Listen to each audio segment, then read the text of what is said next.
Junior PI নিয়োগ বিজ্ঞপ্তিতে সংরক্ষণ বিতর্কের স্পষ্টীকরণ দিলেন ক্রীড়ামন্ত্রী টিঙ্কু রায়। পিআই নিয়োগ বিজ্ঞপ্তিতে 100% রোস্টার মানা হয়েছে।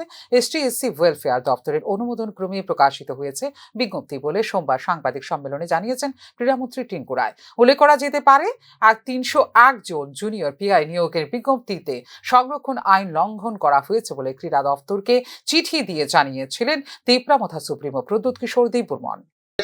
যে রোস্টার সেটাও সম্পূর্ণ হবে। এসসি 17% হচ্ছে এবং এসটি 31% হচ্ছে এবং ইউআর 52% হচ্ছে। মানে আমাদের 100% রোস্টার আমরা ফলো করছি। দেখুন, আমাদের চাই আমাদের রাজ্যে এসসি বা এসটি কেউ বঞ্চিত হোক, এটা কেউই চায় না।